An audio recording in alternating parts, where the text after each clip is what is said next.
আপনার বিবি যেন দ্রুত না হাঁটে, আপনি আস্তে আস্তে হাইটা রিক্সা পর্যন্ত যান, কারণ আপনার গতির কারণে আপনার বিবিও হাঁটার গতি বাড়ায়।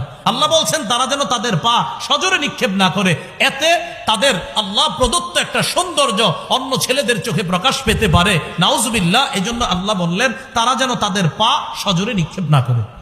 কি কথা বুঝে আসছে? তো এই জন্য খুব সতর্ক থাকবো আমরা যে আমাদের মা বোনদের হাঁটাটাও এটা খুব সতর্কতার সাথে, তাদের হাঁটা যেন দ্রুত না হয়। তাদের হাঁটা দ্রুত হবে। আপনি আর আপনার স্ত্রী আপনাদের বাসার ছাদে রাতের অন্ধকারে হাঁটছেন দুইজনে, কেউ দেখতেছে না, সেটা ভিন্ন কথা।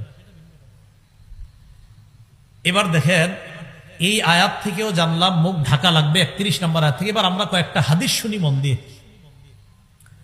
সহিহ বুখারীর বর্ণনা 4213 নম্বর হাদিস। আশা করি হাদিসটা মন দিয়ে যদি শোনেন সহজে বুঝে আসবে চেহারা ঢাকতে হবে কিনা, কিন্তু শুনতে হবে পুরাটা। নবীজি বিয়ে করছে সফিয়া রাদিয়াল্লাহু তাআলা আনহাকে। হুয়াই ইবনে আখতাবের কন্যা, ইহুদিদের লিডার।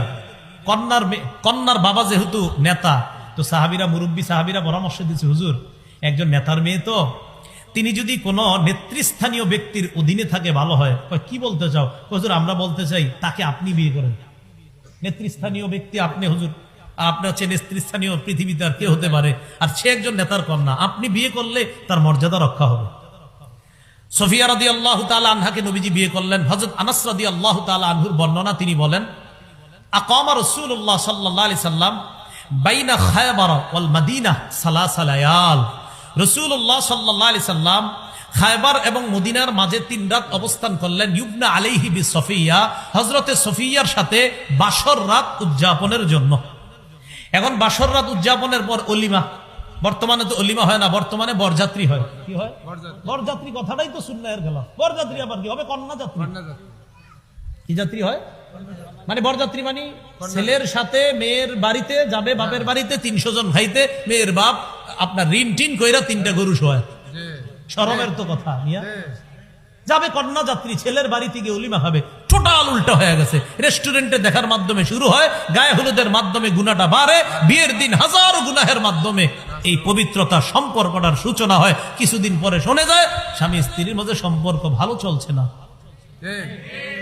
গজবের সূচনা তো আপনারাই করে দেন। বরযাত্রী না কন্যা যাত্রী? হ্যাঁ বরযাত্রী। আরে কি আজীব। বিয়ে হবে সুন্নত মোতাবেক, সাদা সিধা বিয়ে শেষ, পরে ছেলের বাড়ির দিকে সব খাইবেন, খালাস। পুরা টোটাল উল্টা।